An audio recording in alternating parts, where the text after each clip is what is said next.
Oh my goodness. What a Saturday and tons to recap in the round of 32 of this 2026 NCAA basketball tournament. We are back on the platforms of college basketball coast to coast live as we get everything underway here on the platforms on YouTube, on Twitter X, and on Facebook. If you're hearing us later on Pod or on the TuneIn streaming channel, we did this live Saturday. I am merely the somewhat capable host, TJ Rives. Hello, Jason Powers, my wingman, my co pilot here in the Tampa Bay area. We got guests coming up, but we got plenty to go over. Holy cow, what a finish. Vandy and Nebraska tonight in progress while we do this live. Arkansas and High Point. If you're listening later, you know how that game came out. But man, we are going live right after the ending in Oklahoma City of Vandy and Nebraska. That's what this tournament is all about. What an amazing game and finish. And Nebraska gets the winning layup and then survives a near half court three by Vandy that would have won it. Jason, welcome. We love it, don't we? What a crowd in Lincoln, Oklahoma. Lincoln, Oklahoma, right? I mean, that just through the TV set, that atmosphere looked incredible. Shot making galore by both teams. The last 7-8 minutes, the last 10 minutes of that game. Tanner, Okereke, you had Sanford, you had Frager at the end. The little guy, Sam Hoiberg, the son, with the follow up on the rebound. What a game! I mean, just tremendous. That's what makes that tournament so good. You could say this is probably the game of the tournament to this point. Subject again, qualifier to the ending of High Point in Arkansas, which is a 1-point game at last check with about 7 minutes left in Portland. We'll keep you up to date. Kentucky finish with Santa Clara was amazing. And then the overtime, the High Point win at the end with Wisconsin back on Thursday is amazing. This might have topped it. It was that good, that electric in that building as we begin the show here. Oh, no doubt. I mean, again, first time Nebraska's ever, first of all, they won their first game Thursday very impressively when a lot of people thought they were on upset alert and came back. They had the lead probably for the first 30 minutes of that game, and then Vanderbilt started laying some haymakers from the three-point line with Okereke, and Nickel was hitting some balls from deep. And give Nebraska credit. They hung in there. They made a couple plays. Cool, a great strategic move by Fred Hoiberg. Went to that zone defense the last 3 minutes or so on several possessions. That kind of stymied Vandy a little bit. And then, boy, they gutted out. They got the rebound, and then they didn't call the timeout, which I know you love. Didn't call the timeout, and then they deliver the ball. And a little bit disappointed in Vanderbilt letting him just go right down the lane, basically. Uncontested. So Sanford had the ball, and this is why I love the broken play in a tie game. And two guys go to Sanford, and that's the right play because he's an outstanding three-point shooter, and he's heads up to see Frager cutting to the basket. And again, I don't know everything, but I know a lot, and I know that I've watched over and over and over again your chances of scoring against a broken defense that can't talk about it in a timeout for 3 minutes are much greater than when you have to diagram a play, get the ball into the guy whose hands you want, and then run the play. That in that case, they got it to Frager, and he got all the way to the rim for the lead. Mark Byington, the Vandy coach, elected to call timeout. And then we had Shades. And real quick. Friend.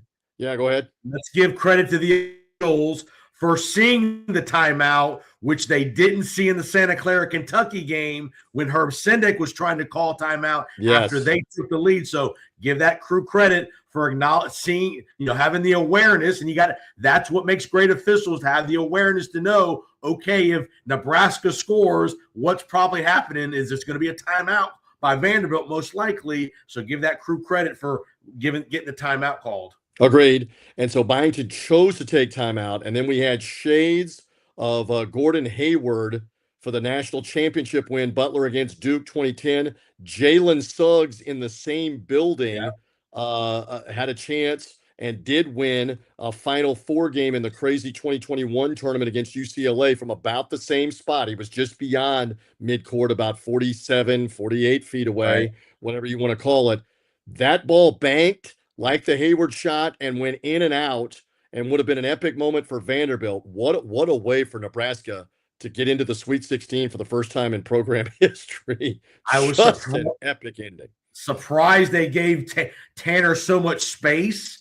on the inbound by Nebraska. He caught the ball, took a clean dribble, and it basically shot it uncontested. Was a little surprised that wasn't a little bit tighter of a defensive effort, but man, it was right on the money. And I mean, you're right. That ball was halfway down and popped out. I mean, unbelievable finish. Great game tonight, 74-72. Nebraska now moves on, and they will play the winner of Florida and Iowa that you and I will have a thing or two to say about on this live program. They play tomorrow night here in Tampa, where we are in the downtown, what's now known as the Benchmark International Arena. The Tampa Bay Lightning Hockey Arena converted for this massive opportunity for the Florida Gators as they get ready to play as the defending national champs against the 9 seed. So the winner tomorrow night will now play Nebraska in Houston, Texas. The other South matchup was filled out earlier today. It's part of one of the other themes, which is a big-time flex by the powerhouse programs, Michigan, Duke, Houston, and Illinois. They all flexed, won easily really earlier today. Michigan pulling away against St. Louis, Duke pulling away second half against TCU. Houston never really threatened by Texas A&M, and Illinois pummeled VCU tonight. So Houston and Illinois are the bottom of the bracket in Houston. I have been mistaken. I didn't look. It is the downtown Rockets Arena where they are playing.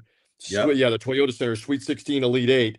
So we know 3 of the teams, Houston, Illinois, Nebraska. We await the 4th team tomorrow night, the winner of Florida and Iowa. But say something, Jason, as we get this show underway about the bigger names. Like Michigan, like Duke is 1 seeds, 2 seed Houston, 3 seed Illinois. They all look good. All look really good. Michigan started out the day again. I didn't think St. Louis could beat them, but they gave the country another look of this is how good we can be, especially on the offensive end. Landenborg was tremendous today. They were efficient. They got the ball. Mara was really good. And again, after the first 3-4 minutes of the second half, that game was never in doubt. Give them credit. And again, Houston, I did not watch much of that game, but I know that score. I saw the score. They just dismantled Texas A&M for what it sounds like. And two things were obvious. They were making shots. A&M struggled to make the 3. Houston guarded the daylights out of them a lot of that game and frustrated them. And they just pulled away and were never threatened. I mean, it was a one-sided beatdown in Oklahoma City. They had no drama. You saved all the drama for the late game. Nebraska and Vanderbilt, there was no drama with what Houston did in that matchup with A&M. Yep, no doubt. And again, Illinois, they've got tremendous size. They played some pretty good defense tonight. I think they held VCU to like 55 points, something like that. Yes. So that's encouraging because they can score with anybody. That's going to be a very intriguing matchup with Houston in the Sweet 16. No doubt. I believe 5 players in double figures, at least 4 for Illinois. So many ways to beat you with the size. And one thing we're seeing with what Michigan did earlier today, and I don't have Michigan State on the graphic as we do this on the live recap show, but what they did today, they played well with Louisville. You saw Illinois tonight. Nebraska gets the win. What do those all have in common? I know Nebraska's a recent Big Ten team. They're all Big Ten teams, and that's a really tough league, and they all won today to move on to the Sweet 16. So give them credit. Again, I say to the live audience, we look forward to Tyler Jones joining us, who was inside the Paycor. It's the Paycor Center, I believe, in Oklahoma City, the home of the Thunder. He was there for that Nebraska Vandy finish. If he has any hearing left, Tyler sent me a message about a half hour ago as we do this live at just after 11:30 Eastern time, 10:30 OKC time, that said he had a portable app on the phone that was a decimal reading, and it was reading 109 at his press row seat, which is like the sound of a jet engine being next to a jet engine with how loud it was. So we'll see if Tyler has any hearing left to talk about that amazing finish again with Nebraska and Vanderbilt. Nebraska into the Sweet 16. What a job for Fred Hoiberg and this magical season. They were tremendous shooting the 3 in the Thursday game with Troy. They had to make a bunch of 3s tonight, and Vandy was valiant with Tanner making the 3s and Nickel making the 3s. Okereke. Nebraska was just one play better, as it turns out, at the end of the game. No doubt. And how about the story about Okereke, the kid from was a student manager at Cornell earned his Yeah. spot on Cornell. Then he transfers and is a massive contributor in the SEC at Vanderbilt. So, well, great story there. And just the little jitterbug Tanner. Boy, I mean, I know they're talking about him going to the NBA. I would not do that if I were him. I would milk as much of the Yeah. college game as I could do. Tyler Tanner has been, I'll use the alliteration, a terror in the SEC down the stretch of the Money, season. Just money, last 4 months. money, baby. If Yeah, get some NIL from renegotiation. Vanderbilt while you're at it. You want to score High Point 83, Arkansas 83 with 3 minutes to go.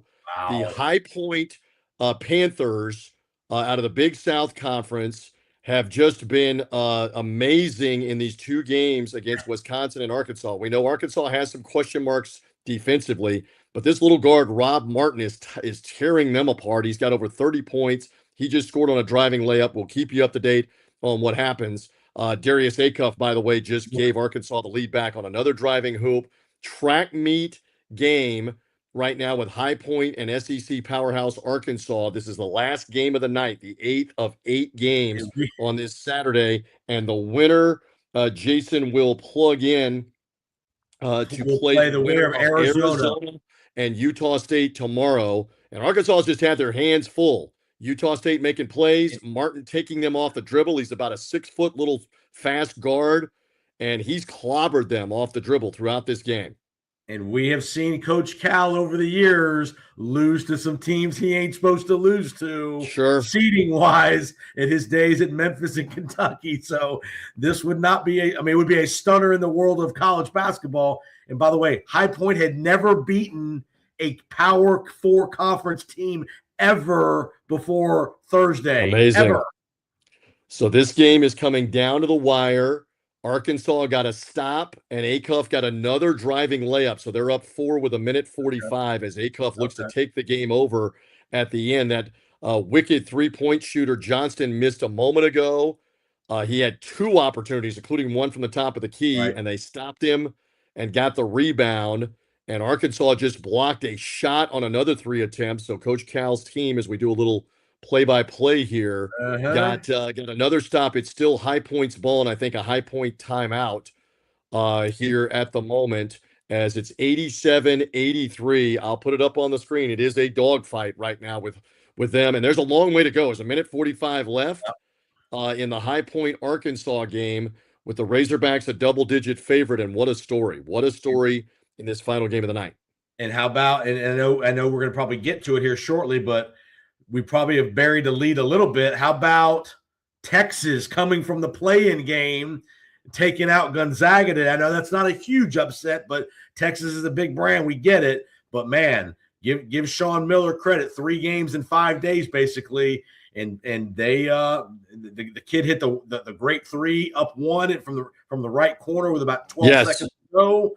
Man, give Texas all the credit. And a theme for me, TJ Rives, through 3 days, the big men are back in college basketball. We've got a lot of big men and a lot of teams with really good big men that are performing. The kid from Texas, Volkitatis, had another monster game, outplayed EK. You saw Illinois' size. You and I saw Florida's size in person, the enormity of Florida's front line. I mean, you saw today with the kid Mast at Nebraska, who's a good player. So big men are back in college basketball.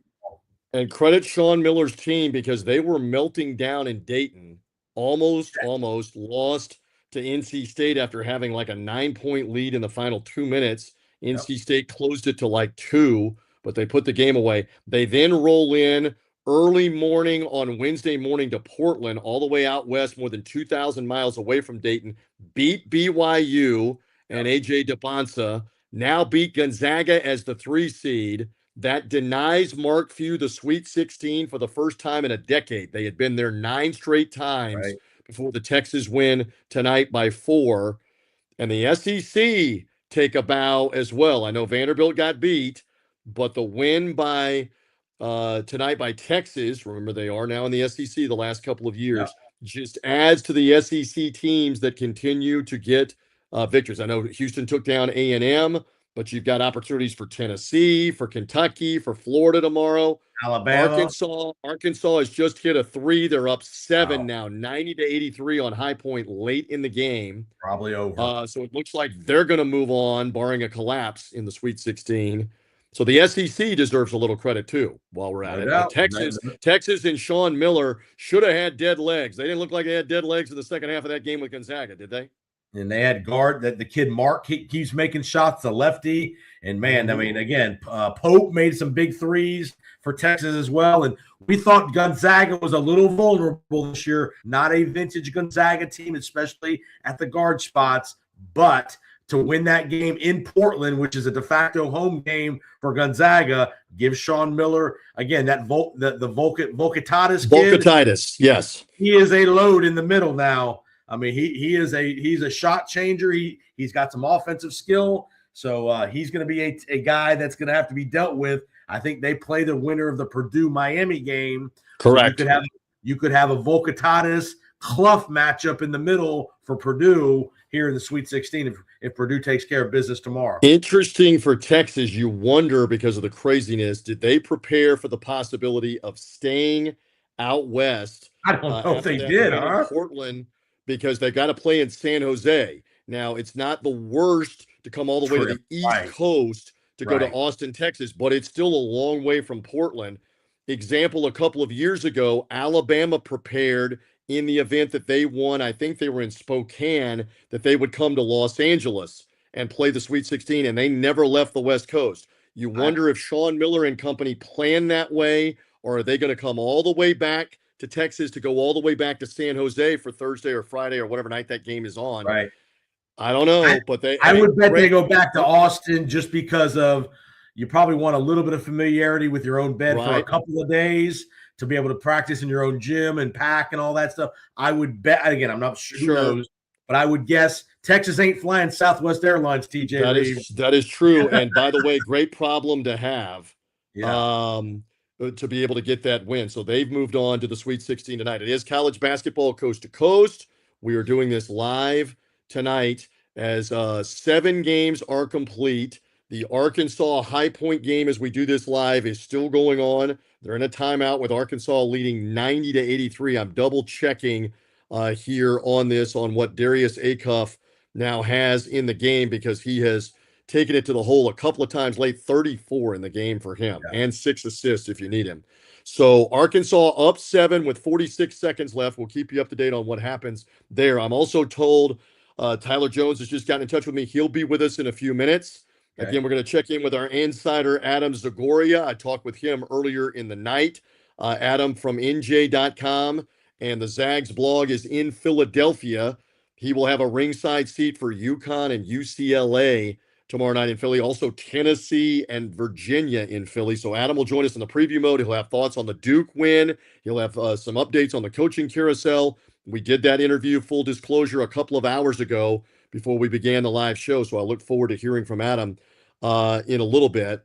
But how about this? Do you want the update on college basketball coast to coast live from OKC? This is what we do as March rolls on, the mayhem, the madness, the recaps. Let's say hello to Tyler Jones, who joins us live from the Paycor Center in Oklahoma City. Paycom Center. I got to get all the sponsor names right. The Paycom Center in OKC. Do you have any hearing left, my friend, after Vandy and Nebraska? Welcome aboard. What a finish. What a game, Tyler. Gentlemen, it is good to be with you inside the Paycom Center in Oklahoma City. And I had a decibel tracker going on my phone tonight, and my loudest reading was about 107 is what I was able to pick up. And I'm sure it got louder than that at some point tonight. But a terrific atmosphere as the lights go off for a moment there. For Nebraska's 74-72 win, a game that was back and forth that really could have gone either way. Officiating was a big deal tonight as well. Despite the home crowd for Nebraska, Vanderbilt was getting some favorable calls, and yet Nebraska still overcame that this evening. Big night from Mast. He had 13. Sanford had 15 points, and he did so in the same building that his brother plays for the Oklahoma City Thunder in. So pretty cool for him as well. But Frager with that game winner. He had 15 points off the bench, 6th man of the year in the Big Ten Conference. He was unbelievable. And Fred Hoiberg's squad's headed to their first Sweet 16 in school history. Take us back to that moment where they got the ball with the game tied after the Vanderbilt make. Did it surprise you that Nebraska let it play out? It obviously worked, but in real time, did you think they were going to take a timeout, or what did you think, Tyler? I thought they were going to let it play out. To me, that the way that they had enough time to their advantage here, it made sense. And he still got the shot off in time where if there was a miss, they could have had a chance for a putback or something. So I wasn't surprised that they went forward with that there in that moment. But when the ball went off his hands, there wasn't a doubt in my mind that shot was going in. All the momentum seemed to be going Nebraska's direction in that final stretch. And it was their moment. And, for Nebraska, this is a program that has been the laughingstock of the Power Five in college basketball for a considerable amount of time. And this crowd, Nebraska fans haven't had a whole lot of reason to root in football or basketball over the years. And I think that you saw, the tens of thousands of people that were here in Oklahoma City this past weekend got a sigh of relief of sorts that said, finally, something good happened with our athletic department that was meaningful here. And for me, TJ and Tyler, I think a key there is Sanford got the rebound. So you had the ball in your best player's hands. Amen. So no need to have to get the ball to him. That's why you could let that play out much more easily than if you had to get 2 or 3 passes to get the ball into his hands. And Tyler, pick up on this because we've seen the replay several times. I don't know how many times you've seen it, but 2 Vandy guys went to the wing with Sanford because they had to make sure he was not going to shoot the ball. And then he's heads up to find Frager cutting to the basket. I mean, this is an all-time moment here for Nebraska. There's no doubt. It almost was an all-time moment for Vanderbilt at midcourt out of the timeout. Let's just go right to that as well.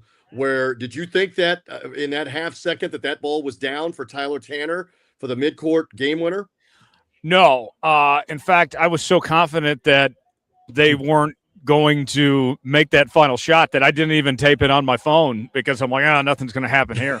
But sure enough, he came that close. But we've seen, I would say with this tournament, it's been kind of underwhelming for the most part, especially the lack of upsets, or the Cinderella happens to be a, $20+ million team from Austin, Texas this year. But this was, in my opinion, the best game of the entire tournament so far. And was from the environment to how this game finished, the back and forth. This game had everything. And we got it done in regulation. Didn't even need overtime tonight, so I can get on the road to Dallas here this evening. I know you're trying to do that. Hey, say something about the earlier matchup. We were talking just before you came on that the big boys, the Blue Bloods, and I think you got to put Houston in that category, certainly under Kelvin Sampson the last 5 years. Michigan, Duke, Houston, Illinois all look good. You saw Houston firsthand. How good were they tonight against Texas A&M? Obviously, it's a blowout win. You saw it firsthand. What would you say? Yeah, I was very impressed with Houston. This is who they've been all year long. This has been a determined Houston team. You go back to last year when they came close to winning the national championship against Florida, and Kelvin Sampson could have retired at the end of last year, but he felt like he had unfinished business to chase a national title. And now we're talking about the Houston Cougars in their 7th straight Final Four. And as much talk as there's been here in Oklahoma City about the crowd for Nebraska, Houston gets the chance to go home and play in Toyota Center next week, just 2 miles from their campus. Unbelievable. But this was a good night all around for Houston. When you talk about holding Texas A&M to 57 points defensively, but you had Sanak with 17, Uzan had 15, Sharp had 18 points, Miller had 12 off the bench. I was very impressed with what Houston did, and this is who they've been. They're battle-tested. They went through the toughest conference in all of college basketball. The Big 12 came up just short of beating Arizona in the Big 12 title game, and I think that they're better than what Florida is, and I think Florida is a good team, but I expect Houston to come out of that regional next week. And something that the fans maybe don't realize, Texas A&M and Houston are very close to each other. That's like a little stepbrother, big brother kind of thing. Oh yeah. Houston making the claim earlier this year that we're broke, and we know Texas A&M has got all kind of money. So don't think Kelvin Sampson didn't want to do everything he could to run it up tonight against A&M, right? Oh, absolutely. And I think for Houston, they're kind of living in the moment right now because they don't know about their future when it comes financially speaking. If that money is going to dry up and run out. They don't know how much longer Kelvin Sampson is going to do this, and they feel pretty confident about Kelvin Sampson's ability. So he's the coach in waiting, Kelvin's son, who played at Oklahoma, but nothing's guaranteed. And I think for Houston, it's about capitalizing on this moment and what they have. And, I'll say this. One thing about Houston that I don't think is getting talked about enough. Look at the young talent that they have. When you talk about guys like Kingston Flemings and Chris Sinak Jr., I got the chance, guys, to call both of their games in high school when they were in the Puma AAU circuit. And I saw some fantastic basketball players that I felt were being under-recruited and undervalued, only as 4 stars. Kelvin Sampson saw what I was sawing, what I saw, and they've been impact players. They've been some of the best young guys in all of college basketball this year. And the way that they've been able to grow up before our very eyes as fast as they have, I've been very impressed. And they're a big reason why Houston's in this position they are in now. All right. I know you got to go and you got to get out of there. You made mention that Houston will now rock on. You didn't get to see the Illinois game. They were dominant. That's the Sweet 16 game. They're going to have a lot of problems. Oh, believe me, I had the laptop going. I saw it. You had to go. Okay, well, you saw the size and you saw what they did to VCU, and the Big Ten that's just into the newsroom continues to win these games, including on Saturday, and stay tuned for Sunday. So that's going to be quite the battle. And then we'll get a look at the Florida team tomorrow night. Jason and I firsthand in Tampa for their matchup with Iowa. Winner will get Nebraska in the next go round, and you will be in Houston when it's all ready to go later on next week for the Sweet 16 and the Elite Eight. We look forward to that. Anything else here? I know you want to get out and get on the road. Jason, did you have anything else for Tyler? I got a quick thought for him. I know you know the Kansas program well. Give me a quick thought on Kansas St. John's tomorrow. Key to the game, especially from a Kansas perspective. Kansas will lose. St. John's will win tomorrow. Bill Self is not getting out of the second round. That's what it's going to be. St. John's if that game has 5 more minutes last night, they might have melted down. Well, what you they play 40-minute games. Tyler, you watched it last night. What happened to them in the last few minutes? Did they just let up? They got checked out. And is it a bad sign for this game in San Diego Sunday afternoon? I wouldn't read into much into what happened last night as being a factor. I look at the entire season as a whole for this Kansas team. And when they're not playing at Allen Fieldhouse on a Monday night, you cannot trust this team whatsoever. And Darren Peterson's played very well as of late, but he's not getting much help. It's going to require a hands-on effort. Melvin Council, Flory Badunga, everybody involved is going to have to step up and play well and play their very best. And I just don't see it. This team is extremely flawed. I would be surprised if they beat St. John's tomorrow and make it to the regional, but we'll see. St. John's disappointed last year in the NCAA tournament themselves when a lot of people like myself thought they were going to be a Final Four team and they came up short. So I like St. John's tomorrow, but I think that one thing to watch too when we talk matchups, St. John's got some size to them. And that's one thing that Kansas has had that's bode well for them is what they've had with Flory and these guys this year. But I think it's a bad matchup for Kansas against this St. John's team. Well, Peterson had a berserk game against Cal Baptist. That was Cal Baptist. Good luck against St. John. St. John shot it well at the beginning of the game in the blowout win with Northern Iowa. They made 6 of their first 10 threes. If they're making threes, it's probably over because of the way that they guard. Stay tuned. That's a Titanic showdown, and the crazy thing is it's all the way out in San Diego, and it's an East Regional game, and the winner's going to get Duke, who won earlier today. Tyler, anything else? Final thought before you get out of here and get on the road? You've been gracious with us with your time. Anything else? Stay classy, San Diego, of course. Yes. Nice on that line. Had to throw that in there. But, I'll say this too. This is kind of an overarching theme I want to put out there. There is a large contingency of college basketball fans that are frustrated with the lack of upsets and the lack of Cinderellas in this tournament. And what nobody wants to say out loud, but it's totally true and it's a fact, is that we enjoyed the Cinderellas when they happen in the first and second round and into the Sweet 16. But when we get to the very end, if you don't have a dog in the fight, you want to see the best teams competing for a national championship. True. And we are on a crash course to that. Like, folks, don't take this for granted. Like, I sat through a Final Four in Houston years ago with San Diego State, Miami, UConn, Florida Atlantic.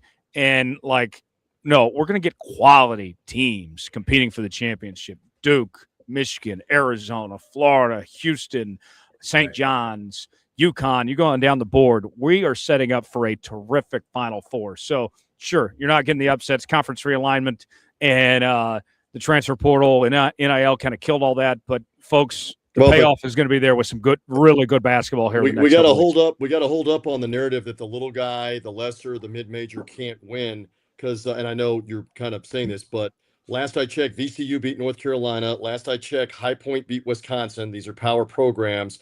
St. Louis destroyed Georgia. Utah State, how am I doing? Beat Villanova, which is a Power 5 Big East program. Santa Clara had Kentucky beat. Santa Clara to the wire with Kentucky. High Point tonight to the wire with Arkansas. Just lost by 6, 94 to 88. So the death of the little guy having a chance in this tournament, didn't happen because the little guy.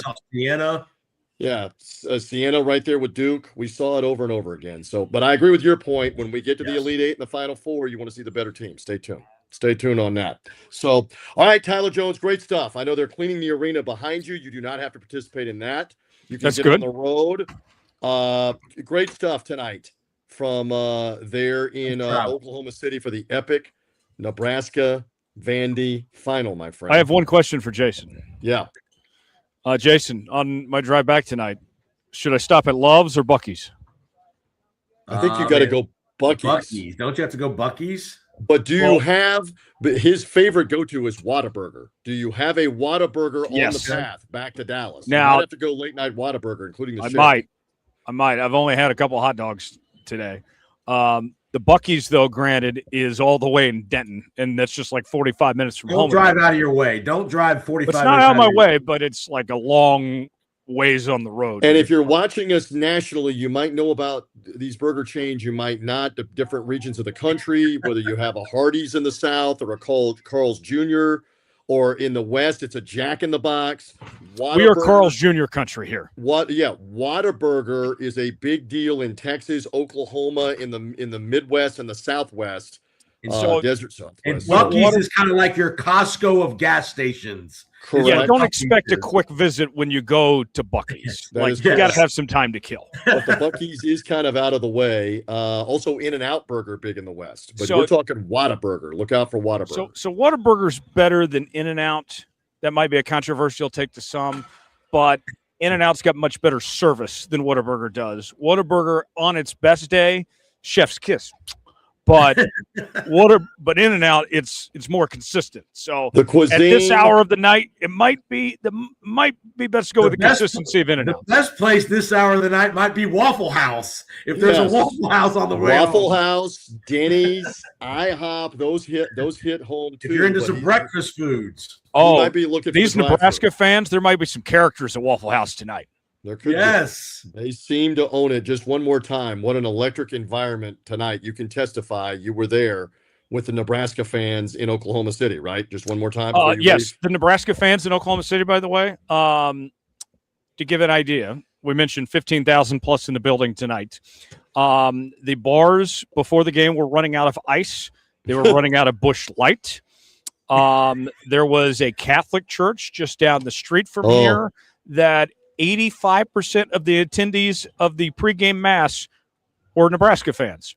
Wow. Prayers answered. Yes. We will say. Prayers the Lord works in mysterious ways. Yes. And Prairie View coach was asking for the Lord last night. The Nebraska folks got him delivered tonight. Yes. Maybe I need to go to mass tomorrow. And I'm not even Catholic. There you go. Be safe on the drive. Update us on Bucky's, Whataburger, or whatever you do. Thank you, Tyler Jones. Thank you, gentlemen. We appreciate you, my friend. All right. See you guys. There he goes tonight from OKC. Love it. Again, just to recap, Arkansas has won the 8th and final game tonight over High Point, who was very valiant until the final minutes. So Arkansas now into the Sweet 16 to get the winner of Arizona and Utah State. I understand what he's saying, by the way, about at the end of this, we want to see the bigger name teams and it gets the bigger TV ratings.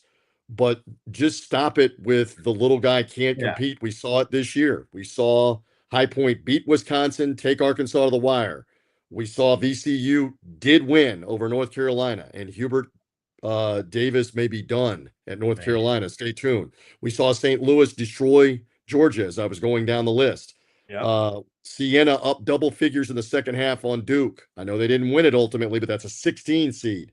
The little guy came back this year. It isn't all destroyed by NIL. Utah State over Villanova. They get to play against Arizona. But Villanova's guys, got the double margin, the budget, double the NIL. The margin between the first team in America, whoever you think that is, and the 50th team in America is about this much in reality. Skill level, again, 1 to 50, there ain't much difference between 1 and 50. Hey, and I can tell you this, I know as good as Michigan looks and what Florida looked like against Prairie View and what Arizona did to Long Island University, if you put them in the mix with a VCU, with a St. Louis, with some of these mid-major teams, a Utah State that Arizona's going to see tomorrow, I would be shocked if at halftime it's not a close game and maybe Utah State's winning because they don't have the budget, they don't have the notoriety, they don't have whatever, but hang in there on that. All right, we got other guests coming up. Ari Russell, Matt Zimick will join us in a little bit, but earlier tonight, I had conversations with Adam Zagoria, our insider from NJ.com and the Zags blog. He's in Philadelphia, Jason, for the UCLA-UConn matchup, the 2-seed UConn looking to go back to the Sweet 16. Remember, back-to-back national titles earlier in this decade. He's got discussion on that, on the Duke win today, the coaching carousel, and more. Let's go to that conversation from a little earlier tonight with Adam as we roll on college basketball coast to coast. So, Adam, I love having you at all times for all reasons, but not the least of which is, oh, by the way, Philadelphia. And we have UConn, UCLA, we have Virginia and Tennessee. It's still bizarre and trying to keep up with all this crap that they're not in the same bracket, even though they're in the same locale. Good to have you. First up, some insight on this UConn, UCLA matchup. UCLA impressive even without Bilodeau. Obviously, we don't know his status. They may say he's going to play. How do we believe him? How do we believe Mick Cronin? We don't know. But give me an opening thought or two on how they looked and the matchup UConn UCLA. Yeah, thanks, TJ. I think this is the matchup pretty much everyone expected to see here in Philadelphia. Obviously, the winner is going to go to the Sweet 16 in a loaded East region in DC. Both teams dealing with a little injuries. UConn did not have Silas Demery or Jalen Stewart yesterday, but they didn't have any trouble. And UCLA did not have Tyler Bilodeau, so it's questionable his status. Mick Cronin said he woke up with a stiff back yesterday, and they were hopeful he could play Sunday. I'll tell you, the way Terrace Reed looked last night, 31 and 27. I mean, the dude was just a monster. So, the UCLA bigs, Xavier Booker and Bilodeau, if he plays, are really going to have their hands full. No doubt. Were you scouring? Because I started talking about it on the broadcast. Has there been a 30-30 in a tournament game? And it turns out the answer is Jerry Lucas. Yeah. And you want to confirm you were not covering Jerry Lucas for the Zags blog back in the 1960s. Black and white film, black Chuck Connor Converse tennis shoes. You were not covering that. But that is amazing that he was on the verge of something that hasn't been done in 60 years in the NCAA tournament. Reed, he had 31 and 27 boards. Yeah, I mean, he out-rebounded the other team by himself. And I was, once a guy gets to like 26, 27, I was sitting there with my colleagues on press row, and you're like, I hope this guy gets to 30. Let's see if he can get to 30. Yeah, it was quite the night. And I know Yeah. even, Rick Pitino's in San Diego, but I know Pitino even showered some praise on him today. Yeah, no doubt. One more time back around here. Guard play may be huge. Dent is a huge key for UCLA. And he's also been injured, but he played pretty well in the game with UCF. Does this come down to if they can neutralize Dent some, contain him, UConn has a great chance to move on and be in DC? Yeah, I think UConn wins this game. I mean, UCLA, look, they got some good performances. Trent Perry had 15 against UCF. It was pretty balanced. Eric Daly had 20. Booker had 15. I just think UConn is a little deeper, more experienced in these big moments. But, hey, UCLA is, if they get Bilodeau back and they're at full health, it could be an exciting game. We've had a lot of blowouts here in recent days. So you just kind of hope we get an exciting close game. Will that one be close? Okay, we know that Duke won earlier on Saturday, so they have advanced as the top seed, and they will play either St. John's or Kansas, again in the bizarro world of the pods. Of course, St. John's and Kansas are playing for the other spot in San Diego, California, all the way that way. What does that matchup come down to? Well, first of all, give me a thought on Duke. They had some early problems. They got Gongba back, and he obviously made some difference. But again, Cam Boozer is just one of the premier players in the country. He wasn't going to let them lose. They made some shots. That's my thought. Your thought on Duke watching them Saturday afternoon? Yeah, I thought Gongba, you can see the difference he makes. He had 4 assists, 4 rebounds, 4 points. He had, he played a nice 2-man game with Cam Boozer, feeding him some nice lob passes in the post that Boozer was able to score on easy layups and dunks. I saw Jamal Mashburn say on TV that even though Duke won by, excuse me, more than 20, what is it, 23? Yeah.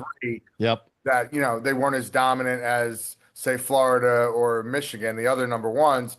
They did, a lot of people think they got a good whistle, which they probably did, and they made a lot of free throws. But, they're through to the Sweet 16, and until somebody beats them, they're certainly the favorite in that region. The St. John's Kansas thing, the whole storyline here, TJ is obviously Zuby Ejiofor. I wrote about it today. I know The Athletic wrote about it. It's kind of a good story because, Zuby was at Kansas his freshman year, despite Mike Francesa thinking he left because of Joel Embiid, that's really like was a decade behind on that. It's been a decade since Embiid was there, right? That's not why Zuby left. No, he didn't play with Perry Ellis either, or Danny Manning. Well, we just go backwards. Yes. I mean, that just cracked me up like nothing else.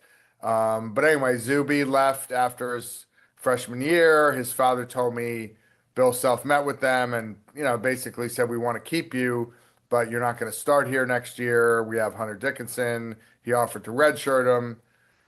Zuby left, went to St. John's, where, by the way, he didn't start the next year either. He was behind Joel Soriano. But here we are a couple years later, and, Zuby's turned into one of the best players in the country, the Big East Player of the Year. And that's going to be the dominant storyline in this game is, how Kansas defends him and, the Kansas bigs against Zuby. And obviously also Dylan Mitchell defending Darren Peterson. And Peterson obviously went off. It was Cal Baptist. There are great question marks, this, on how engaged is he game to game? How engaged will he be in this game as opposed to looking ahead to the NBA? My God, if you can't be engaged in this game with a shot at the Sweet 16, what kind of teammate are you? I'm saying that. It's a great, it's so many storylines. Sorry to interrupt you. Yeah, go ahead. Like, we talked about, look, there's 3 coaches, active coaches who have won 2 NCAA championships. 2 of them, Bill Self and Rick Pitino, are going to go head to head in this game on Sunday. One of them will be out, and the other one is Dan Hurley, who's playing here in Philly. So, yeah, something dramatic will happen there. Either Kansas's season, St. John's will end Kansas's season, and Darren Peterson's college career will be over, like AJ DeBonce's, and there'll be talk about where does Peterson, how did he play in the game? What's his future? Is he the number 1 pick? Or St. John's is going to go out for the second year in a row in the second round to another Hall of Fame coach. Last year was John Calipari. This year would be Bill Self. Somebody, to quote Dan Hurley, is going to have confetti coming down on them, and somebody's going to be going home. Yep. So let's see how that plays out tomorrow. Again, with the winner to get Duke and a mega matchup, especially if it's St. John's in the New York market against Duke, which already has a big following in New York and the Northeast. Sure. Look out, obviously, on that. Anything else here? I know you're hanging in Philly. Virginia and Tennessee's the other matchup. Again, in all the confusion, that's in the Midwest, where Michigan is already advanced. Iowa State's on the bottom of the bracket playing on Sunday, so we'll keep an eye on that game as well. Anything else, or are we good on the Saturday night and ready for some more hoops, obviously, on Sunday? Are we good? Yeah, I thought Tennessee looked good. Last night they obviously ended, Miami's season. They beat them by 22. Some interesting comments there afterwards. Jacoby Gillespie, brilliant game, 29 points, 9 assists for Tennessee. I think both of these teams are kind of flying under the radar because although they're big brands, they're not as big as Duke and Michigan and Kansas and some of these other brands. But, Rick Barnes or Ryan Odom is going to advance to a Sweet 16. So, there's obviously a lot on the line for those teams. And I'm sorry, what did you ask there? No, we're good. Well, I mean, we'll see who they get because we won't know till tomorrow also if it's Iowa State or maybe it's Kentucky in the upset after that half-court shot. Hey, weigh in on this because there's so much outrage that the timeout wasn't granted for Herb Sendek at the end of regulation. From my standpoint, though, the player from Santa Clara has still got to grab Oweh at midcourt before he ever tries the three. Where do you come down on not granting the timeout? But I consider it the bigger blunder. Don't let him shoot the ball anyway. You got to have common sense, but go ahead. Yeah, it certainly looked like the coach called the timeout, and he said he did. It's tough, right? Because Oweh's moving, and he's a kind of moving target, running up court. Obviously they didn't foul him, but it's just a hell of a shot. Big, massive cojones, as we say. Big moment for Kentucky. We'll see if it continues. This guy's continuing. Logo 3, and he had 35 points. I think. Yep. And they won it in the overtime, and Kentucky's still alive, and that's good for business for that game with Iowa State coming up. This guy's good for business. I always love the insight of Adam Zagoria. NJ.com, we read you. The Zags blog, Z-A-G-S, zagsblog.com. Sorry, coaching carousel? Coaching carousel's going on. Jerry McNamara going to be the Syracuse guy, or we don't know? What's the latest on the carousel? Hubert Davis safe? They didn't exactly give him a ringing endorsement when Bubba Cunningham, the outgoing AD, says we're still evaluating. That's not exactly, hey, we're keeping you. What are we hearing on the carousel? Yeah, I did text with Bubba Cunningham, the North Carolina AD, this morning. He said that, what you just said, they're evaluating it. I think, it sounds like from Pete Thamel's reporting on ESPN that if Hubert comes back, they're going to have to make some staff changes. A lot of times that happens. The assistants and the staff has to change. There's a lot of disappointed. I got friends in Chapel Hill. There's a lot of disappointed and angry Carolina fans that just don't feel like he's coached them that well and that there's a plan and that it's organized.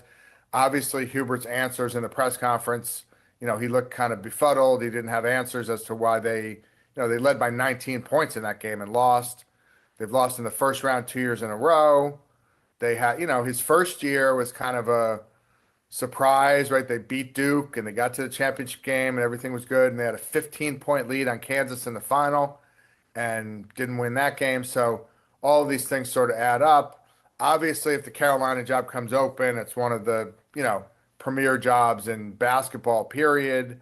And, it'll kind of be like the Kentucky thing where people are going to throw out, Jay Wright and Dan Hurley and Billy Donovan and all these names. So, it seems like they're not going to get rid of Hubert right now, but there's definitely might be some staff changes. Does it surprise you? Because my understanding from what I've read, and you're plugged in, it's only like a $5.5 million buyout. By most standards, that's not like 20 million, like some of these coaches are.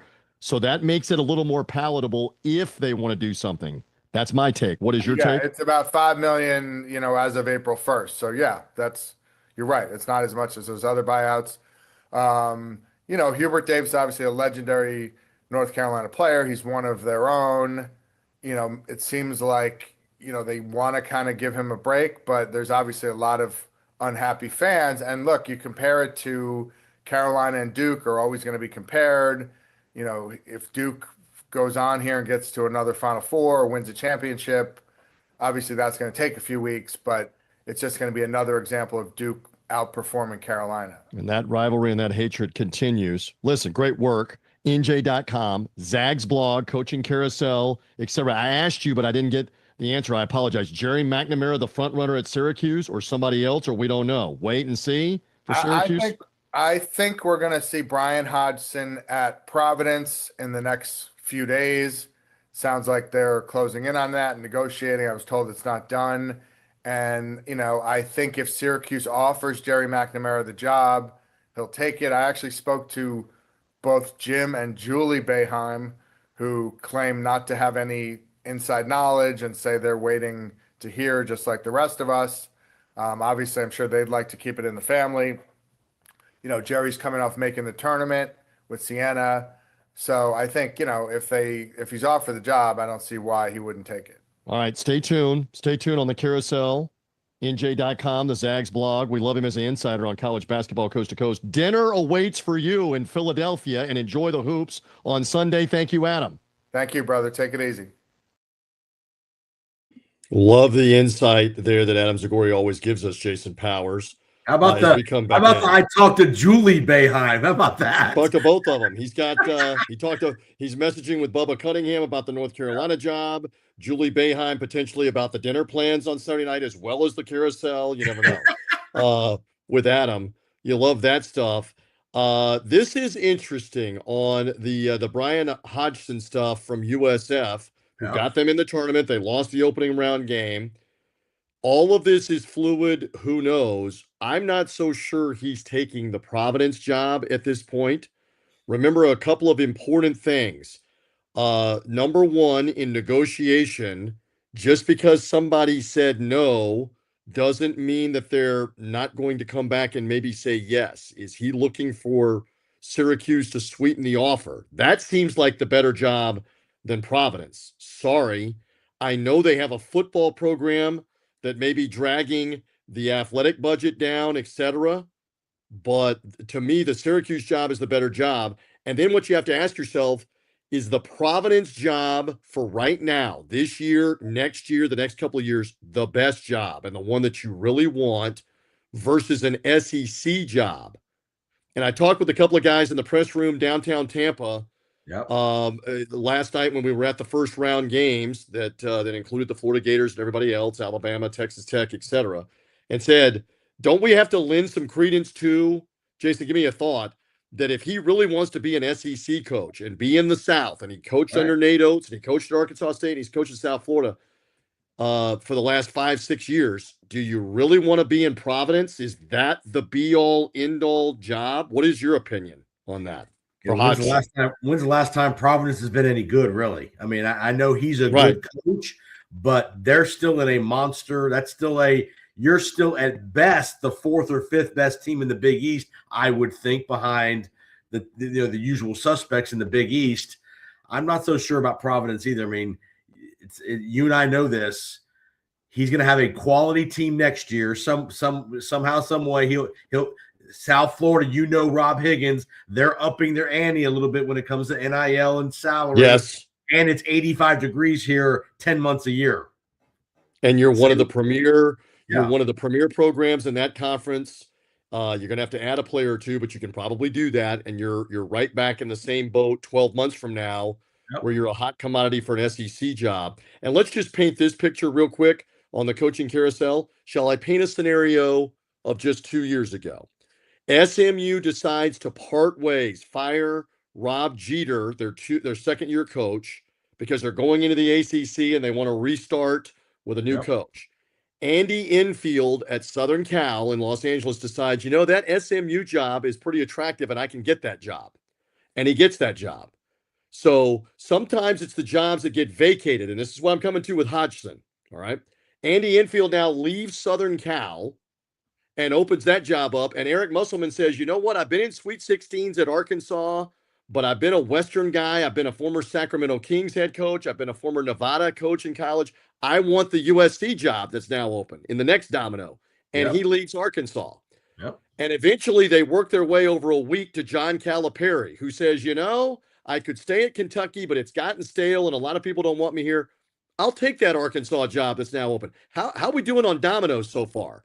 And so that opens Kentucky. And Mark Pope, a former national championship player with Kentucky, says, I'm here at BYU, but Kentucky's my school. That's my own. He leaves BYU. If you weren't counting, that's 4 different programs whose jobs were not open until somebody jumped to take the other job. My question to you is that what Brian Hodgson is waiting for later this week? And does somebody jump to another job and start the dominoes? I'll give you a scenario. What if North Carolina fires Hubert Davis? And what if North Carolina calls some guy that's in Tuscaloosa, Alabama, who hired Brian Hodgson as an assistant coach, and Nate Oates goes to North Carolina, and Tuscaloosa says, hey, Brian Hodgson, come on up to Tuscaloosa. That could be interesting too. Wait for the dominoes. I just come back to, he may take the Providence job, and maybe he takes it tomorrow, and maybe he takes it Monday. I will say this, if he doesn't take it by Monday, that's not the be-all, end-all job. He's waiting on something else. He's waiting to see what else is there, and is there a secondary opening that's now going to come open that we don't even know yet? Stay tuned. Stay tuned on that. All right, let's get back to Saturday and what we saw on Saturday. And we're also going to preview a little bit of Sunday. We're live on college basketball coast to coast on this Saturday night. I know the pod audience after the fact, the tune-in streaming audience after the fact. You already know everything that happened. We're doing this live on Saturday night here into Sunday. You and I have got to reload for Sunday and Sunday night for Florida, Iowa. And speaking of Alabama, by the way, Texas Tech in the downtown Tampa Arena, Benchmark International Arena. Go ahead. No offense.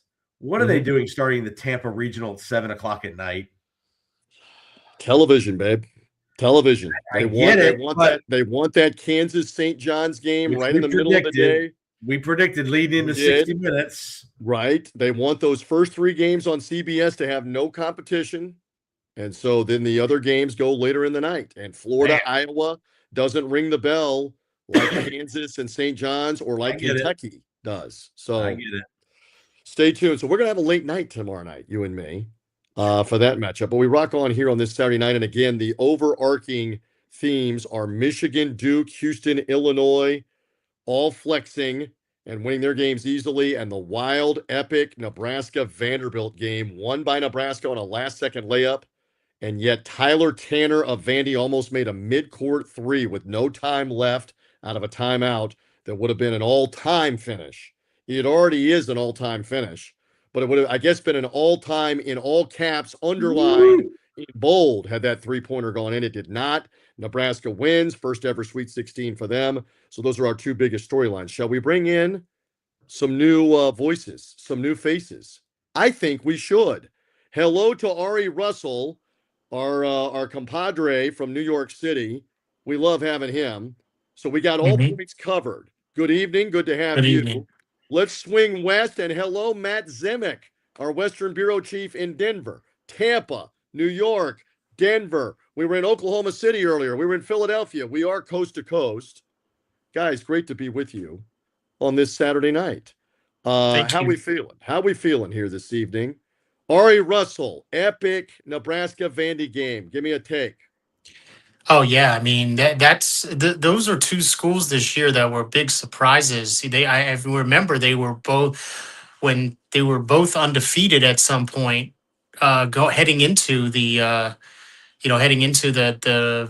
conference slates, and no one talked about Vanderbilt or Nebraska being particularly competitive. To be tournament teams going into the year. I think maybe Vanderbilt perhaps, but Nebraska was really not on anyone's radar. But both of those teams had very strong starts to the season and were getting in national attention. Well, they faced off today and gave us kind of what we expected from this matchup, and one of the best games, if not the best game of the tournament thus far. Not shocking.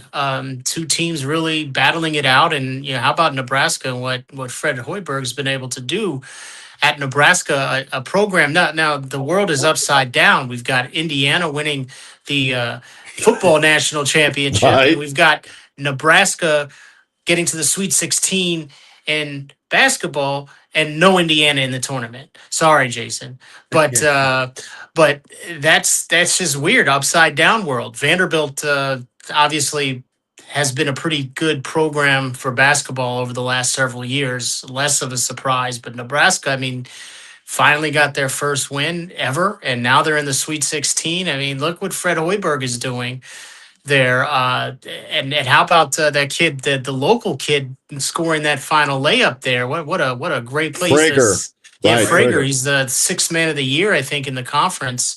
From Lincoln. Yeah, and he's a Lincoln kid, and he played high school and won city titles there in Lincoln. And he goes 5 minutes down the road and lighting it up and sending his team to the Sweet 16 for the first time in their history. That's a nice storyline right there. What a hero he is there back home in Lincoln. And that place was rocking tonight, man. You just heard it.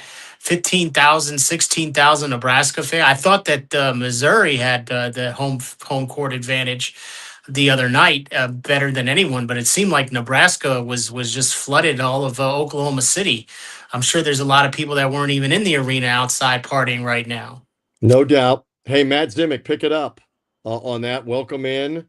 Epic finish. Was this the game of the tournament? What are your thoughts on Nebraska advancing? Yeah, definitely the best game of the tournament when you compare this to all the blowouts from the high seeds and what has generally been a chalky tournament. So yeah, this was the best game of the tournament thus far. Couple other notes. Don't want to repeat any of the very on point things that Ari insightfully provided. I would just add a few details. One, this is where Vanderbilt being underseeded at 5 really caught up to the Commodores because Nebraska had the home crowd advantage in Oklahoma City. If Vanderbilt's a 4 somewhere else, maybe in like Tampa, for instance, maybe the doors are on the other side of this. And the other thing, Fred Hoiberg doesn't call timeout at the end. And there's such a kind of, I think, a mindset of expectation among fans. You got to call a timeout, set up your play. Sometimes it's just let it ride, force the defense to react in real time. Vanderbilt never got set. Nebraska goes right down the middle of the lane. Vanderbilt never stopped the ball. What a great coaching move by Fred Hoiberg. Sometimes it's the things you don't do. You don't have to call timeout. Hey. You don't have to overmanage. Ari has been around me for 20 years. Powers for a few years. You've been around me for a few years. How many times have I said, even arguing like jousting with plastic silverware, as I like to say, with the likes of Mark Wise, who's been with me, or Mike DeCourcy, the legendary writer from the Sporting News, that if it's a tie game, I don't care that you have a timeout. If you have the ball in the right guy's hands, which was a key tonight, don't give the defense time to set up and talk about it for 3 minutes. Run the broken play. And I mean, how many times have you seen it work and they got a great shot? They got a layup. I really believe, I don't have any science behind it, but if you look at the broken play in a tie game, it's one thing if you're behind by 1 or by 2, but if you look at a tie game where the worst you're doing is going to overtime, which that should have been in that scenario, I bet it's 2 or 3 times more likely that you get a great look on the broken play versus out of the timeout. Got to get the ball in. They've been talking about what you're going to run, and then you got to get the open look. I love the broken play. Just to pick up on and just to add some layers, like in football, you need to call timeouts to save clock. Like right. you need that. So in the final minute of a basketball game, when you have clock stoppages, there isn't that same urgent need. And just the other thing is you have the timeout in your pocket if you can inbound the ball. If the play gets stuck, a guy gets trapped in a corner, that's when you use that poker chip for the timeout. But if it's just free flowing basketball, you let it ride. And we've all seen so many NCAA tournament moments over the years. And what happens so often, like Tyus Edney against Missouri, you could kind of draw a parallel here. Like it wasn't one guy going college basketball coast to coast. It was a dribble and then a pass, but still the defense doesn't get set. Guys ball watch in the final 5-10 seconds, like Rick Fox of North Carolina against Oklahoma in 1990, or Ooh, there's a reference. Like John Pelfrey against Leitner. Pelfrey just let Leitner catch the ball and did nothing. They freeze. Defenses freeze. So yeah, like you want to force the defense to be attentive every second. You want to force all 5 defensive players on the floor to not be ball watchers. And it just worked like a charm for Nebraska. I thought it was interesting because 2 of the defenders, when you watch the play again, we got a lot of audiences joining us, coming and going. 2 of the defenders went with Sanford because they thought he might shoot the 3, and that opened Frager of Nebraska to come right down the middle of the lane, and he hit him with the great pass. Jason, do you have something for the guys here with all the stuff we've been talking about? Yep. You got something for Ari and Matt. Go ahead. Give us, Matt, give us a thought on Utah State. We saw them come back from 10 down to Villanova yesterday. A team TJ and I saw this time last week in Vegas. MJ Collins, Fauslev. They got a couple bigs that can play. Do they have any ability to keep up with Arizona tomorrow? You know, it's just when you're as big an underdog as Utah State is, and first off, big credit to them for getting it done. I doubted them last week after the brackets were revealed. So Utah State served me a little slice of crow, a little humble pie there.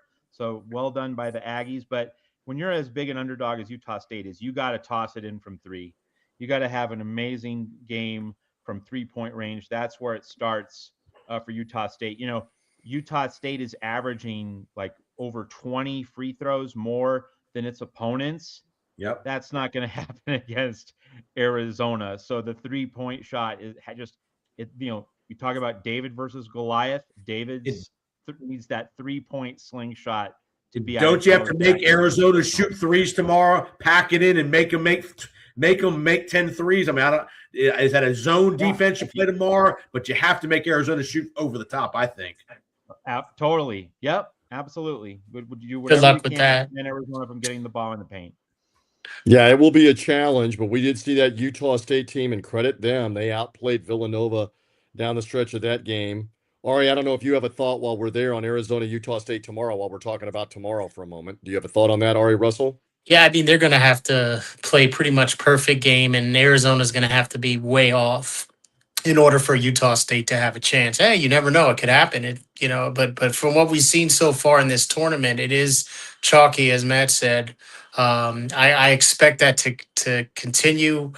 Mountain West, very strong conference. Just Arizona is just so loaded. Yeah, they can't shoot the 3, but they don't need to. You can't stop them from getting the ball into the paint. They got too many guys that can drive, too much size. You know, it's just one of those things. It's going to take a master class and really a lot of error from Arizona getting careless. And it could happen. You know, they can get careless and overlook Utah State, and then Utah State hits their perimeter shots and runs good defensive sets there and disrupts Arizona. I don't see it happening, but you know, stranger things have happened. And one more thing, because Matt's been preaching it, you have not had a Western team win the national championship since 1997. Arizona hasn't been in a championship game since 2001.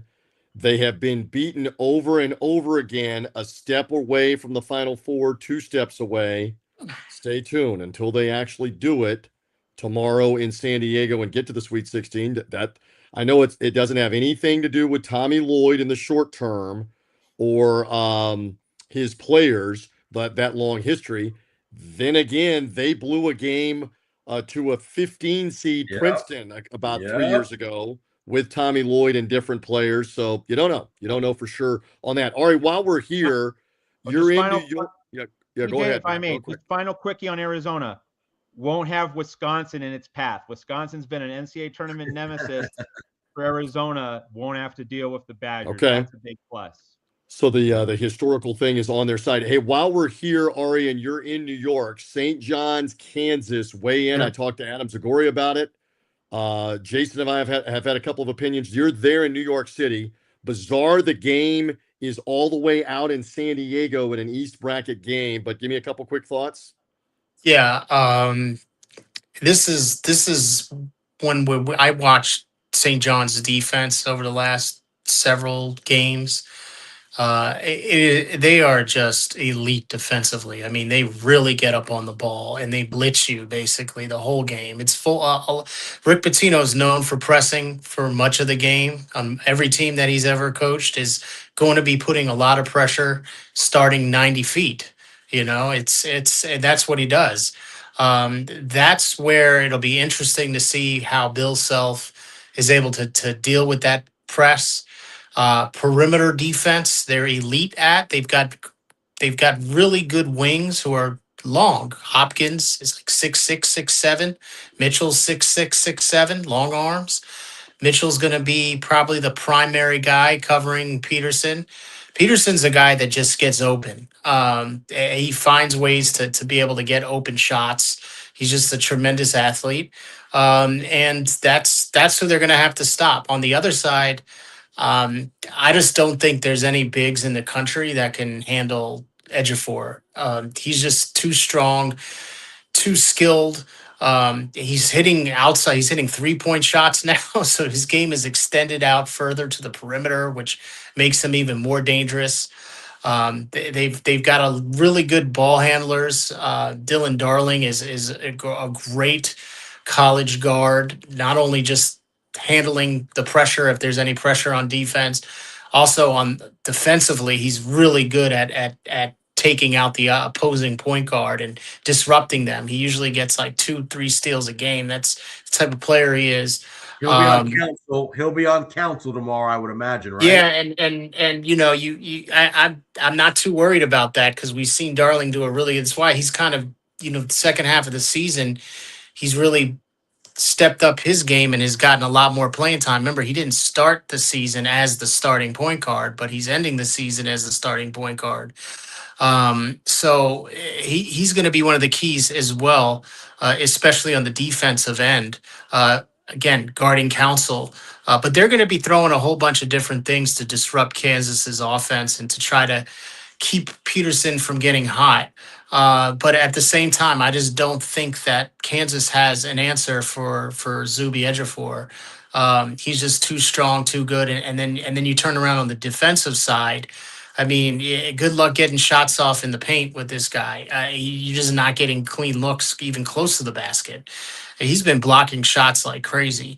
Stay out of foul trouble. Stay out of foul Stay out of foul trouble. trouble. Well, and here's the thing though with St. John's is that their backup Ruben Prey has been playing phenomenal as well. So even when Ejiofor gets in foul trouble or he goes to the bench to Patino tries to steal some minutes to give him some rest. Ruben Prey, obviously not as good in skill, but the drop off isn't terrible. Like they're still being able to score. They're able to run offense, and he's very active on the offensive glass. So he's a disruptor as well. So they got a lot of guys on this team. It's a much better team and deeper team, more skilled team than last year that bowed out against Arkansas. One other important point, and that is the 3-point shot. One of the ways that they bowed out against Arkansas at the beginning of the game, for what it's worth, with Northern Iowa, they made 6 of the first 10 threes they attempted in San Diego. Rick Pitino will take that right now if he gets that against Kansas.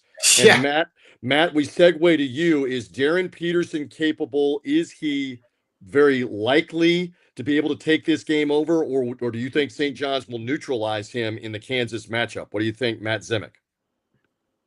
Well, you don't know what you're getting with Darren Peterson from one game to the next. It makes it so hard to pin him down and get kind of a reliable set of expectations. I think I would trust Rick Pitino and the St. John's defense. Like, they lean into defense. They're a defense first team. That's what they do.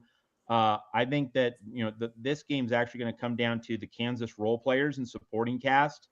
And keep in mind, and I'm taking St. John's in this game, but when I get to the NCAA tournament, I often think about for weekend games, what happened in the Thursday or Friday games, because these are it's 3 2-game tournaments, and sometimes what happens on the first game sets the scene for the second, not necessarily in terms of what happens on Thursday or Friday is an indicator of what you're going to get on Saturday or Sunday. It's often the opposite. And Kansas did not shoot well against Cal Baptist. That was a very, very ugly game. So Kansas, it could be that Kansas is just bound to shoot better to a certain extent. Guys might just have a little bit better rhythm, even if St. John's plays really good defense. I'm still going with St. John's, but Kansas, it's going to be hard for Kansas to shoot worse than it did against Cal Baptist. I think it's going to be Kansas's shooters playing off Peterson. If they are effective, Council obviously is the first name that comes to mind. Like if he can be effective, this game could go in a very different direction for Kansas. And here's one more point on that. Kansas hasn't really beaten a good team, what you would consider a good team, away from Fog Allen, really in the last 2.5 months. And this is a really good team. No disrespect to Cal Baptist. They were supposed to beat them, and they almost gave the game away down the stretch. Stay tuned on whether Peterson can be the difference or not. Guys, we're going to get out of here in a few minutes. I want to circle back to today. Anything else you guys want to talk about, because you've not touched on some of the heavyweights? Weigh in. Matt, go first, and then Ari, weigh in on the heavyweights that were all winning earlier today out of Michigan, Duke, Houston, Illinois. Anything else you like? Go ahead. I think just the main story is, we were saying this is going to be another chalk tournament. Like, people like to pick upsets. They fall in love with the notion of the upset, but last year was not that kind of tournament. And this year does not look like that kind of tournament either. And, we all sat here on Selection Sunday saying all 4 number 1 seeds are going to get to the Elite 8, period. And there is absolutely nothing to indicate it's going to be anything other than that. So, people like to fall in love with the upset, but, there's a saying in sports, and it's not just for college basketball, any sport. You coach the game in front of you. You coach according to the rhythms, the personnel, the matchups. You don't come in with your preset narrative. So you want to pick that upset, that cute, cuddly, or trendy upset pick in your bracket. This is not the NCAA tournament for that. Last year was not. So today really continued that theme.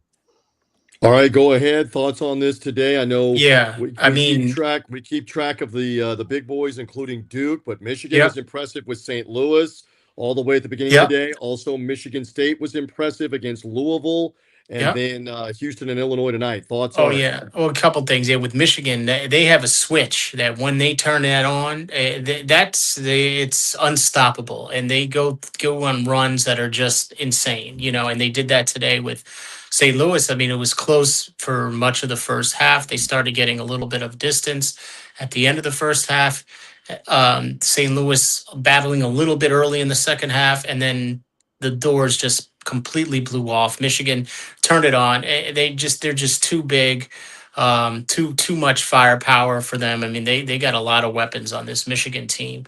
A lot of guys can hurt you, but they're so big, and their bigs can shoot, can get down in the paint. I mean, they were impressive today. I thought St. Louis, was going to give them a little bit of a tougher battle because they looked great against Georgia. But boy, when Michigan turns on that switch, it's a problem. They're a problem. We didn't see them turn that switch on against Duke, but it's possible that they can turn the switch on, and I think they can beat anybody once those lights are on.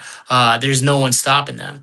So that was one. The next one that I'm impressed with: 7 straight years Houston is in the Sweet 16, 7 in a row. I think it's 7 or 6 or 7. I believe it was 7. I heard. That's a tremendous feat for Kelvin Sampson. I mean, that's why you brought him there. It's why you hired him. I mean, remember how many years that program was kind of floundering and just floating. I mean, Clyde Drexler was a coach at one point. Tommy Penders was there. Tommy Penders a great coach, but wasn't able to get them back to their prominence. Kelvin Sampson, I mean, this is the Sweet 16. Today, there's another team that can flip the switch. But they are the most elite defensive team in this tournament. There's no question about it. The team makeup is based off of defensive intensity, and today they had an 18-0 run that just completely demoralized Texas A&M. It was close in that first kind of 10 minutes of the game, and then they just shut down Texas A&M. Didn't score for 6 straight minutes. Didn't score a point for 6 minutes. You can't do that at an NCAA tournament. And a lot of guys were hurting A&M today. Now I wasn't expecting A&M to win. I picked Houston. I have Houston in my Final Four, and today they showed me a lot about why I think that decision was right. That defense steps up, they could choke you out, and now they have a little bit more offensive firepower. Sharp had a wonderful game, and they won today going away without Fleming's really lighting it up on the offensive end. But that defense, man, Tugler just blocking every shot that's out there. I like them today. They showed me a They're lot of things. they're going to get tested though. They play one of, if not the best offense, top 3 offense in America in Illinois, who has Yeah. size, who has shooters. That's not going to be a layup for Houston, even though the Nope. game is in Houston. Illinois can fill it up against anybody. I agree absolutely 100%. But the one thing that I think, and it goes down to late game possessions against teams, and I just even the best player on Illinois is a freshman point guard. Granted, obviously Houston has a freshman point guard too, but they do have veterans guards in the backcourt. Sharp, guys have had a lot of NCAA experience. I'm always going to go with that, especially when you're dealing with the type of intensity of this game and it being in Houston.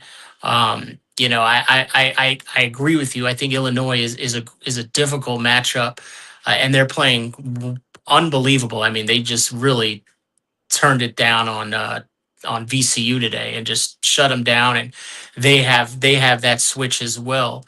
I just don't think that they're going to be able to turn it on full against the Houston team, whose defense is just doesn't matter. They're going to shut you down and really be disruptive. But I hear you. I think that should be a good game. Might be the best Sweet 16 matchup that we're going to get. Let's get these guys out of here on a couple of subjects that are both near and dear for them. Matt, I know you write the UCLA Bruins Wire website for USA Today, in addition to the USC Trojans Wire website. UConn, UCLA, Sunday night in Philadelphia. Give me a thought or two about that matchup, Matt, that you'll be glued in on. Out of the 8 games tomorrow, that's one of the ones you're going to pay close attention to, obviously. Well, this is a lineup check game. TJ, you talk about college basketball on a regular basis on other outlets, and a lineup check, how that goes into the game. And just while we're on the subject, like UConn is not a heavy favorite. UConn is a pretty small favorite, I think 5.5. So like something like that. That shows a lack of belief that UConn's going to have a fully healthy roster. Demery was out against Furman. Had other players out as well, but UCLA, no Bilodeau against UCF.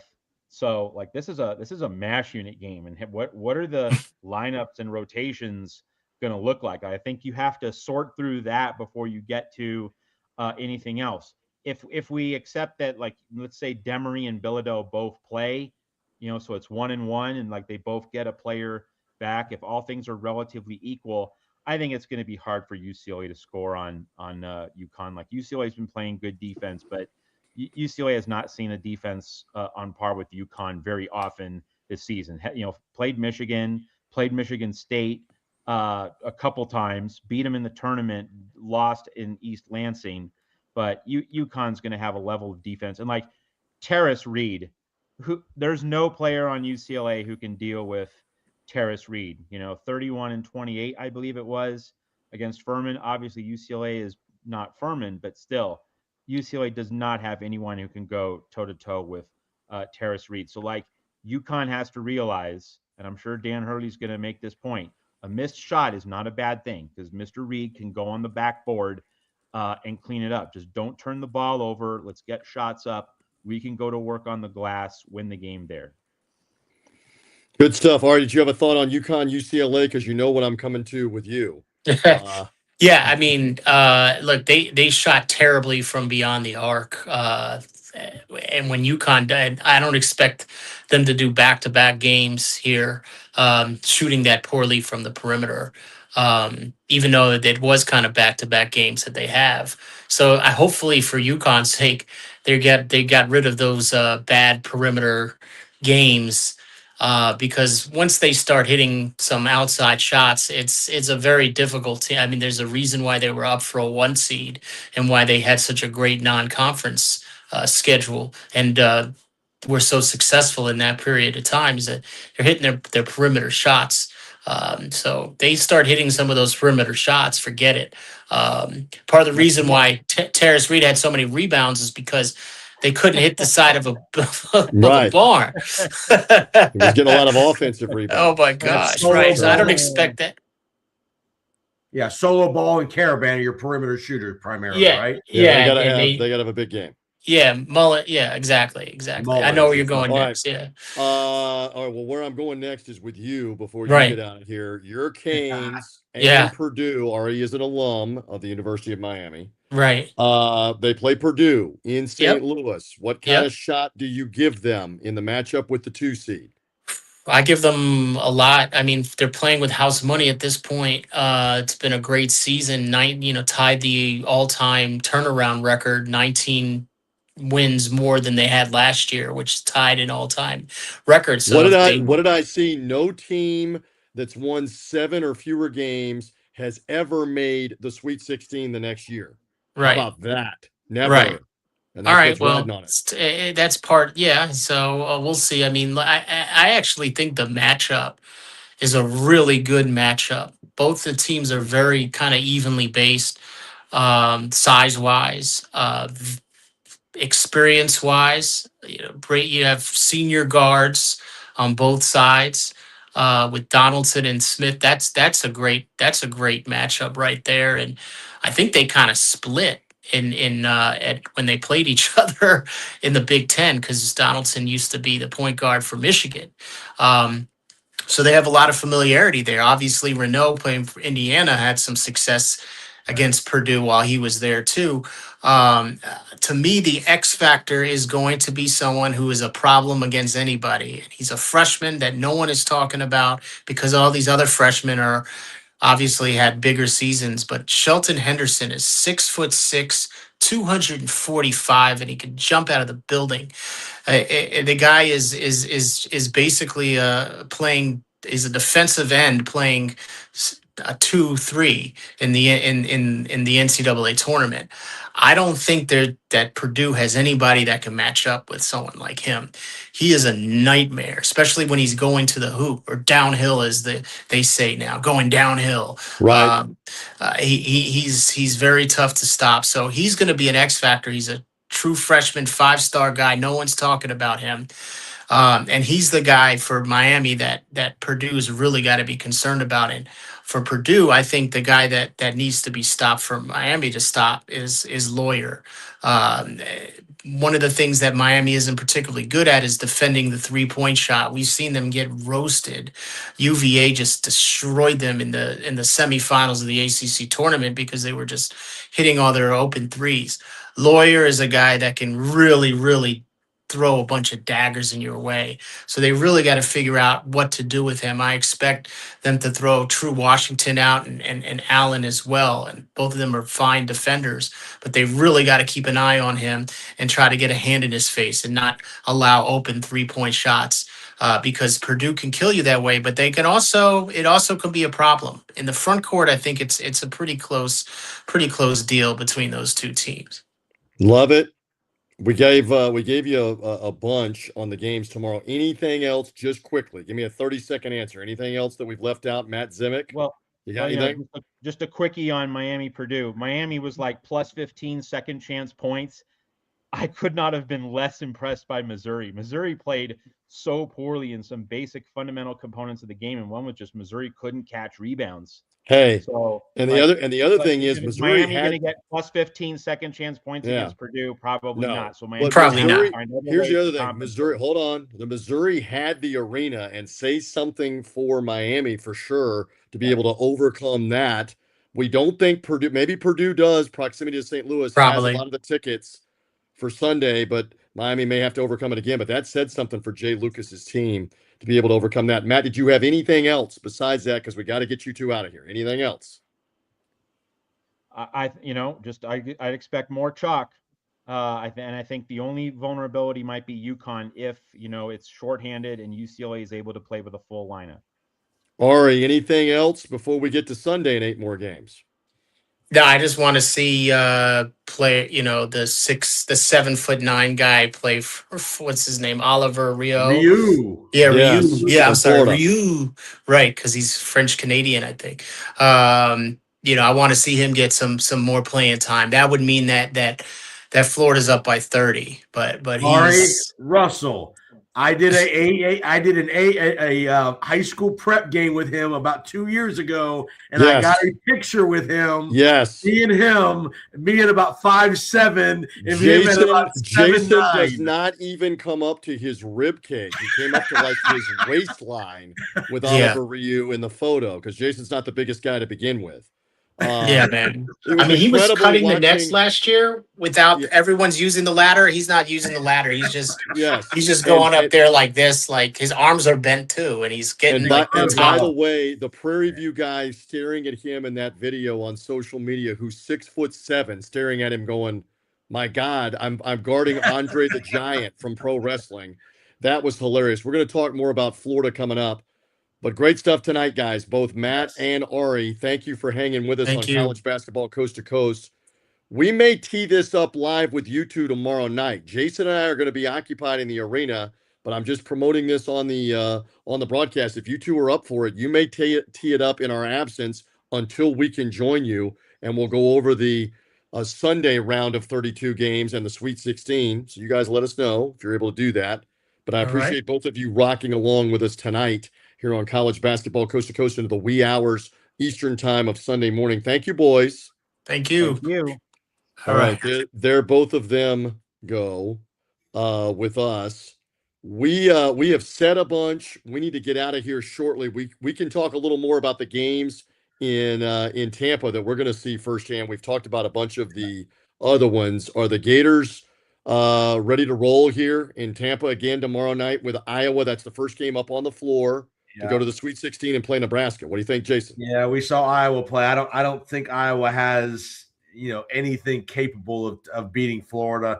They labored to get through Clemson, and they got a couple. Sturtz is a good player, the point guard, but I think the interior dominance of Florida will be a factor. The guard, again, I was super impressed with Klavchar the other night for Florida. The guard, Boogie Flan scored some points, so I think big problems for Iowa tomorrow night. We were sitting courtside, and you remarked to me, "My God, firsthand at courtside, look at how imposing that Florida front line can be, especially if they stay out of foul trouble."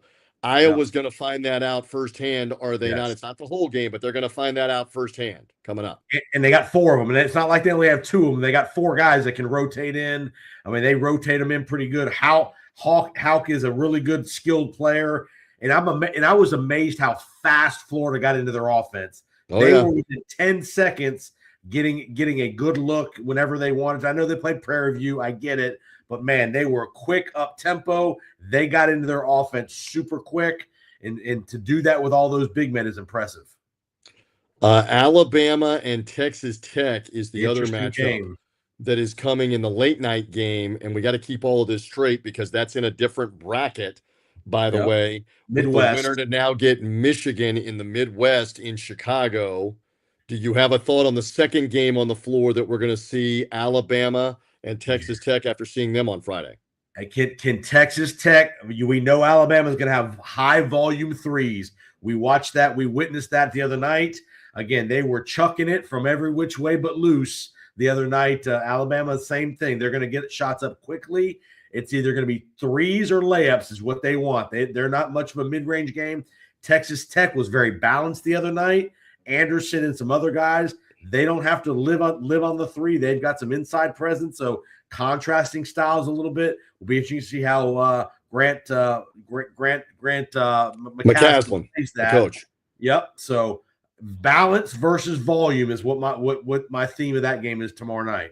And you just watch Alabama firsthand, and I've seen this with Nate Oates. They are relentless with how they play, penetrating to the hoop, kicking out for threes, volume of threes. They are looking to, almost like a prize fighter, get you into the championship rounds and score the knockout. And And so stay tuned on whether Texas Tech handles that or do enough of the threes fall and Alabama wears them down some and they move on to the Sweet 16. So we have those games tomorrow night. Is Kentucky, Iowa State sneaky, underrated good in St. Louis? It Iowa is. State, I mean, it's going to be a battle for who's got the tickets, by the way, between the Kentucky fans, the Iowa State fans, or the Purdue fans in that building. And a massive injury for Iowa State. Jefferson, kind of their power forward, point forward guy, blew his ankle out, and he ain't playing tomorrow. So major injury there for Iowa State. He's kind of their catalyst on offense. So how does Iowa State handle Owe? Because we know Owe's the volume shooter for Kentucky. He can go for 30 to 35. We saw him do that. I think the defensive in the intensity of Iowa State will be enough to get through. It'll be a close game, I think, with no Jefferson in the game, but I think Iowa State will figure out a way to get through that game. And to me, the other great game in that bottom half of the Midwest, I think Tennessee's got a great chance to beat Virginia tomorrow, and I think they got a great chance if Jefferson's out in the regionals to beat Iowa State. So keep an eye on Tennessee, who smashed Miami of Ohio the other night. They smashed them without Nate Ament, the fantastic freshman, doing much at all. Didn't even score while they're up by 20 in the second half. He hadn't scored a point. So does he give them some big minutes and a bunch of points against Virginia? Does Virginia get in the Sweet 16 with Ryan Odom? Or not? That's going to be a lot of fun. We've covered a bunch today. Anything else? We'll recap one more time. Phenomenal Nebraska Vandy game that we will be talking about for days to come and after this tournament, how great that was in Oklahoma City. Great job by Tyler Jones to give us some insight on that game. Arkansas, again, did survive 94-88 with High Point all the way out in Portland. John Calipari back in the Sweet 16 as he was last year, his first year at Arkansas. He's back there again. They'll get the winner of Arizona or Utah State coming Sunday. Now, between that and the favorites winning earlier in the day, Michigan, Duke, Houston, Illinois, anything else from Saturday in the recap before we depart? Arkansas could be a team that I could see staying out west because they knew they only had 2 games. So it'd be interesting to see do they go back to Fayetteville, then fly back, or do they just stay out west? I could see Arkansas thinking a week ago. Well, they would end up right in San Jose, or I'm double checking. They would end up. They would end up in Chicago, even though they're in the West. They would end up in Chicago. No, they would end up in the Midwest to play. I promise you, they would end up in the Midwest in Chicago to play Michigan. No. Arkansas. I'm double checking. I've confused myself. They would play Arizona in the West. So the question now becomes for them the same as Texas, right? Do you come all the way back to your campus for a day or a day and a half, or did they pack and did they just stay in the West or not? So my mistake, yes. While they wait for the opponent, they know they're playing in San Jose. We'll see what they elect to do on that. Last note before we get at it for all our gambling friends. How about Friday? The favorites against the number 16-0 against the number on Friday. First time since 1992. A perfect day against the number by the favorites. That is crazy. It took a half-court shot for Kentucky, though, for them to be able to cover in the overtime. I think you had some chagrin on that when that happened. We don't have to relive that. We're going to have a blast tomorrow. But I did have Nebraska tonight, plus the deuce. How about the Huskers and that finish with what we saw? I don't think that the Faves did not clean up tonight because I know Arkansas didn't cover. Nebraska did not cover on the 2-point line. I think the Vandy line was 3. No, Vandy was favored. Vandy was favored in that game. Yeah. But I'm looking at a couple of the other ones. Gonzaga didn't cover. Gonzaga got beat outright. That's correct. So not as big for the favorites today. We have talked about a bunch. Thank you, Tyler Jones, with us from Oklahoma City. Adam Zagoria from Philadelphia. We checked in all over the place. Matt Zimick in Denver. Ari Russell in New York. You and I in Tampa. Let's go watch some Sunday night basketball with the defending champions. Oh, by the way, the Florida Gators ready to rock on Sunday night. Alabama, Texas Tech after that. Also games in San Diego as well as St. Louis. Yep. And where is my other locale? That's the only other one that we haven't covered. Philadelphia is the other one. Yep. It is coast to coast, truly, Jason Powers. So let's see how it all plays out. Great job on this Saturday night into Sunday. Thank you, my friend. You got And we thank you all for watching and listening to us on the pod feed after the fact, the TuneIn channel, College Basketball Coast to Coast. You've been with us on the Saturday Night Live recap show. We'll continue with all of the coverage pre and post for the NCAA tournament all the way through the Final Four on College Basketball Coast to Coast.